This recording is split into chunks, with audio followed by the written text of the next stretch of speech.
Welcome our YouTube channel GS with Ansu. BPSC TRE class 9, 10 और class 11, 12 के लिए किरण publication की जो समान अध्ययन की बुक आई है उससे आज हम लोग प्रैक्टिस लगाने वाले हैं, जो कि काफ़ी इंपॉर्टेंट बुक है। इसमें टोटल 30 मॉडल प्रैक्टिस सेट दिए गए हैं। प्रत्येक सेट अपने आप में काफ़ी इंपॉर्टेंट है। वीडियो स्टार्ट करने से पहले आप लोगों से एक ही रिक्वेस्ट है, प्लीज़ वीडियो को लाइक और सेशन ख़त्म होने के बाद किसी भी एक ग्रुप में शेयर जरूर कर दीजिएगा। चलिए शुरू करते हैं और आप लोग भी सोचिएगा अपना आंसर क्या हो सकता है। पहला प्रश्न है, निम्नलिखित में से क्या तंत्रिका तंतुओं से बना होता है जो प्रतिवर्ती क्रियाओं के बीच मध्यस्थता करता है और आवेगों को मस्तिष्क तक और मस्तिष्क से विभिन्न भागों तक पहुंचाता है? तो दोस्तों वह है मेरुरज्जु, ऑप्शन नंबर सी। मेरुरज्जु तंत्रिका तंतुओं से बना होता है जो प्रतिवर्ती क्रियाओं के बीच मध्यस्थता करता है और आवेगों को मस्तिष्क तक और मस्तिष्क से विभिन्न भागों तक पहुंचाता है। अगला प्रश्न देखते हैं, इंपॉर्टेंट प्रश्न है, भारत का कौन सा राज्य सोने का सबसे बड़ा उत्पादक राज्य है? भारत का जो राज्य सोने का सबसे बड़ा उत्पादक है वह है कर्नाटक। भारत में कर्नाटक के कोलार में सोने का भंडार है। यह खदानें विश्व की सबसे गहरी खदानों में से एक है, जो इस अयस्क के खनन को अत्यधिक महत्वपूर्ण बनाती है। अगला प्रश्न देखते हैं, निम्नलिखित में से किसे प्राणी जगत के अंतर्गत वर्गीकृत किया जाता है? प्राणी जगत के अंतर्गत वर्गीकृत किया जाता है मेटाजुआ को, ऑप्शन नंबर बी। अगला प्रश्न देखते हैं, इंपॉर्टेंट प्रश्न है, बेरिंग जलडमरू मध्य किसे जोड़ता है?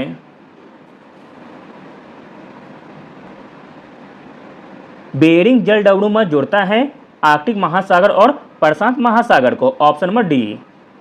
अगला प्रश्न देखते हैं, इंपॉर्टेंट प्रश्न है, निम्नलिखित में से कौन सी कल्याणकारी योजना की उपलब्धियों को गिनीज वर्ल्ड रिकॉर्ड द्वारा मान्यता प्रदान की गई है? तो दोस्तों वह कल्याणकारी योजना का नाम हो जाएगा प्रधानमंत्री जनधन योजना, ऑप्शन नंबर ए। 28 अगस्त 2014 को प्रधानमंत्री नरेंद्र मोदी के द्वारा जनधन योजना की शुरुआत की गई थी। अगला प्रश्न देखते हैं, मैथ और रीजनिंग के कुछ क्वेश्चन दिए गए हैं जिसका पीडीएफ विद सॉल्यूशन टेलीग्राम पर सेंड कर दिया जाएगा। अभी सभी का आंसर बता देते हैं। 6 का आंसर हो जाएगा ऑप्शन नंबर ए। 7 का आंसर हो जाएगा ऑप्शन नंबर बी। 8 का आंसर हो जाएगा ऑप्शन नंबर ए। 9 का आंसर हो जाएगा ऑप्शन नंबर डी। 10 का आंसर हो जाएगा ऑप्शन नंबर डी। चलिए देखते हैं 11 नंबर प्रश्न है, इंपॉर्टेंट प्रश्न है, 1912 में सिविल सेवाओं के संबंध में रॉयल कमीशन के गठन के समय वायसराय कौन था? प्रश्न इंपॉर्टेंट है।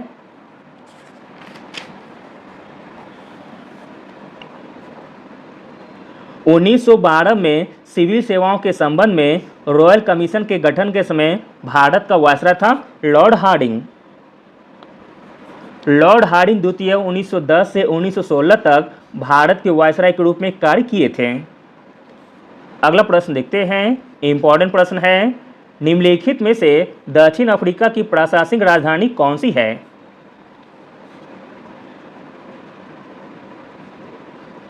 दक्षिण अफ्रीका की प्रशासनिक राजधानी है प्रिटोरिया, ऑप्शन नंबर सी।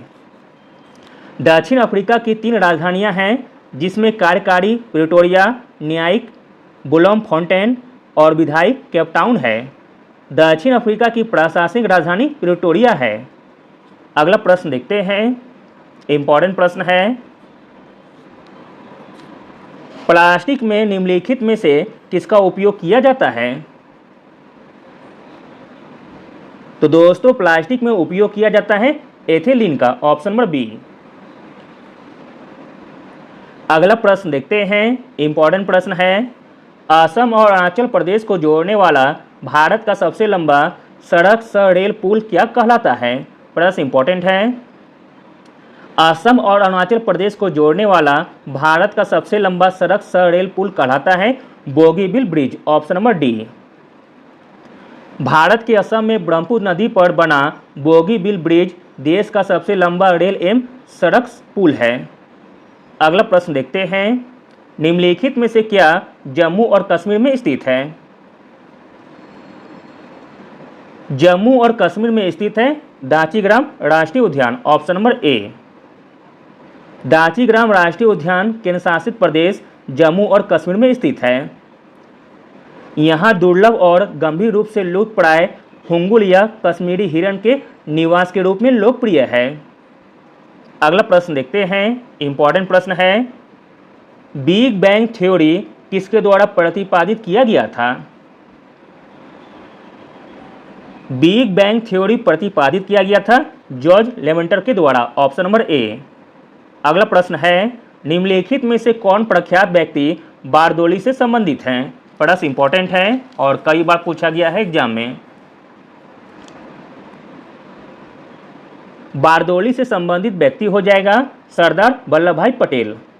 1928 में सरदार वल्लभ भाई पटेल ने बारदोली सत्याग्रह का नेतृत्व बढ़े हुए कर के विरोध में किया था।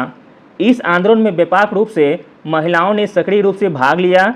इन महिलाओं ने ही सर्वप्रथम पटेल को सरदार उपनाम दिया था। महात्मा गांधी ने यंग इंडिया समाचार पत्र में अपने लेखन के माध्यम से आंदोलन को समर्थन किया था। अगला प्रश्न है,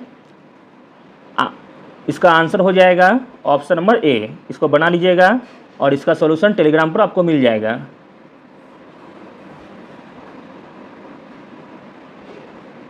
उन्नीस का आंसर हो जाएगा ऑप्शन नंबर सी। 20 का आंसर हो जाएगा ऑप्शन नंबर सी।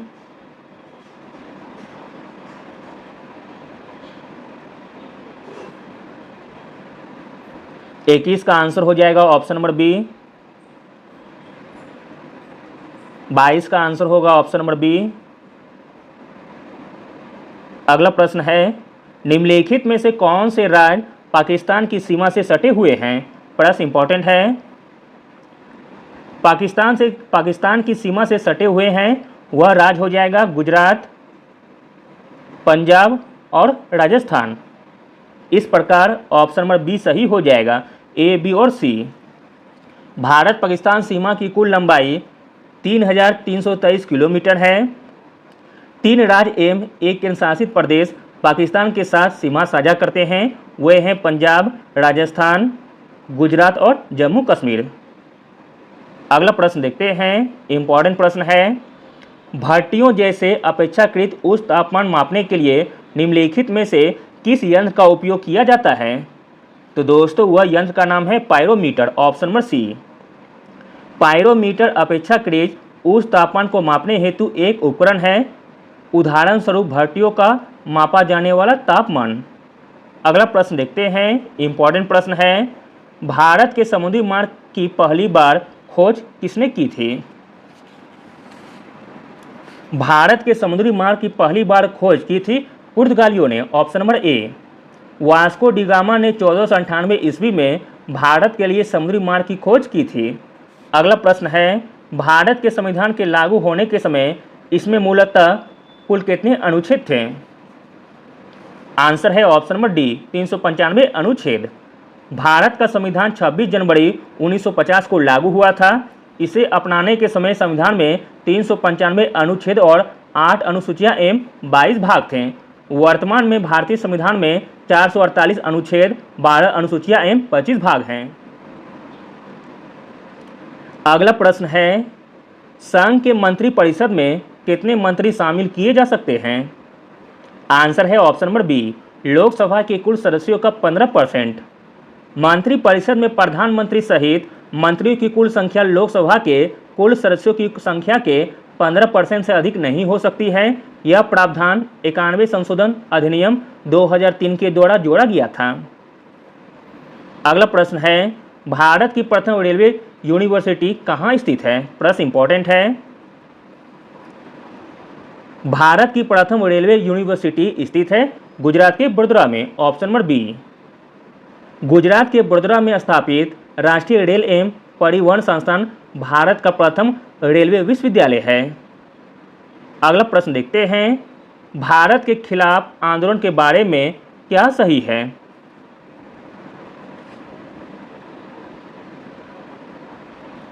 भारत के खिलाफत आंदोलन के बारे में जो सही है वह है ऑप्शन नंबर ए। यह तुर्की सुल्तान के समर्थन में एक आंदोलन था। ऑप्शन नंबर ए। भारत सहित विश्व के सभी मुसलमान तुर्की के सुल्तान को अपना आध्यात्मिक नेता मानते थे। अगला प्रश्न देखते हैं, इंपॉर्टेंट प्रश्न है, आकाशगंगा की निकटतम स्पाइरल गैलेक्सी कौन सी है? आकाशगंगा की निकटतम स्पाइरल गैलेक्सी है Andromeda galaxy. Option number B. Andromeda सबसे निकटतम बड़ी आकाशगंगा है। इसे पृथ्वी से नग्न आंखों से देखा जा सकता है। यह आकाशगंगा हमारी आकाशगंगा से अपेक्षाकृत बड़ी मानी जाती है। अगला प्रश्न देखते हैं, वर्णक्रम यानी कि स्पेक्ट्रम के कौन से दो रंग इसके दोनों सिरों का निर्माण करते हैं? तो दोस्तों वह रंग हो जाएगा बैंगनी और लाल। Option number A. स्पेक्ट्रम यानी कि वर्णक्रम 7 रंगों का मिश्रण होता है। इसमें बैंगनी रंग का तरंगदैर्घ्य सबसे कम होता है, इसलिए यह अधिक झुकता है, जबकि लाल रंग का तरंगदैर्घ्य सबसे अधिक होता है, इसलिए यह कम झुकता है। अगला प्रश्न देखते हैं, अशोक के प्राचीनतम प्राप्त अभिलेख निम्नलिखित में से किस लिपि में लिखे गए हैं? आंसर है ऑप्शन नंबर डी, ब्राह्मी लिपि में। भारत में पाए जाने वाले सबसे पहले गुड़ पुरालेख ब्राह्मी लिपि में है, जो 3री शताब्दी ईसा पूर्व के अशोक के शिलालेख हैं। अगला प्रश्न है, राज्यसभा के पहले सभापति कौन थे? राज्यसभा के पहले सभापति थे doctor Sarvepalli Radhakrishnan. Option number D. Bharat का उपराष्ट्रपति राज्यसभा का पदेन सभापति होता है। राज्यसभा के प्रथम सभापति डॉक्टर एस राधाकृष्णन थे। अगला प्रश्न है, एम द्रव्यमान की कोई वस्तु भी वेग से गतिमान है तो इसके संवेग को डैश द्वारा व्यक्त किया जाता है। आंसर है ऑप्शन नंबर बी, एमवी के द्वारा।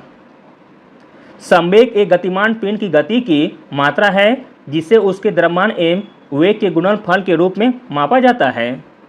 रैखिक संवेग यानी कि P बराबर mv होता है, जहां m द्रव्यमान m भी वेग है। संवेग का SI मात्रा kg प्रति मीटर स्क्वायर है। अगला प्रश्न है, घरेलू मक्खी का जीव वैज्ञानिक नाम क्या है? घरेलू मक्खी का जीव वैज्ञानिक नाम है Miska domestica. Option number D. अगला प्रश्न देखते हैं, निम्नलिखित व्यक्तियों में से कौन संतूर वाद्य यंत्र से संबंधित नहीं है? संतूर वाद्य यंत्र से संबंधित नहीं है उस्ताद अमजद अली खान। उस्ताद अमजद अली खान एक भारतीय स्रोतवादक हैं। अगला प्रश्न देखते हैं, क्वार्टजाइट डैश प्रकार का एक सेल होता है? आंसर है ऑप्शन नंबर बी, रूपांतरित। अगला प्रश्न देखते हैं, ऐसा माना जाता है कि भारतीय अंतरिक्ष कार्यक्रम डैश में भारत सरकार के द्वारा इनकोस्पार की स्थापना के साथ शुरू हुआ था। ऐसा माना जाता है कि भारतीय अंतरिक्ष कार्यक्रम 1962 में भारत सरकार के द्वारा इनकोस्पार की स्थापना के साथ शुरू हुआ था। ऑप्शन नंबर सी। 1962 में डॉक्टर विक्रम साराभाई के द्वारा भारतीय राष्ट्रीय अंतरिक्ष अनुसंधान समिति यानी कि इनकोस्पार के गठन के बाद भारत की अंतरिक्ष यात्रा शुरू हुई थी। 1969 में इनकोस्पार का नाम बदलकर इसरो यानी कि भारतीय अंतरिक्ष अनुसंधान संगठन कर दिया गया था। इसरो ने भारत का पहला उपग्रह आर्यभट्ट बनाया, जिसे सोवियत संघ के द्वारा 19 अप्रैल 1975 को प्रक्षेपित किया गया था। अगला प्रश्न देखते हैं, निम्नलिखित में से कौन भारतीय राष्ट्रीय कांग्रेस के चरमपंथी नेता नहीं थे? भारतीय राष्ट्रीय कांग्रेस के चरमपंथी नेता नहीं थे Surendranath Banerjee. Option number D. अगला और अंतिम प्रश्न देखते हैं, स्वतंत्र अस्तित्व के सक्षम जीव की सबसे छोटी इकाई क्या होती है? प्रश्न इंपॉर्टेंट है। स्वतंत्र अस्तित्व के सक्षम जीव की सबसे छोटी इकाई होती है कोशिका। ऑप्शन नंबर ए। कोशिका जीवित जीवों की सबसे छोटी संरचना एवं कार्यात्मक इकाई है। रॉबर्ट हुक ने 1665 ईस्वी में लेंस से कॉर्क ऊतक को देखने के दौरान की थी। कोशिका शब्द सेला से बना है, जिसका अर्थ स्मॉल रूम होता है। रॉबर्ट हुक ने ही सर्वप्रथम कोशिका यानी कि सेल शब्द का प्रयोग किया था। Thank you.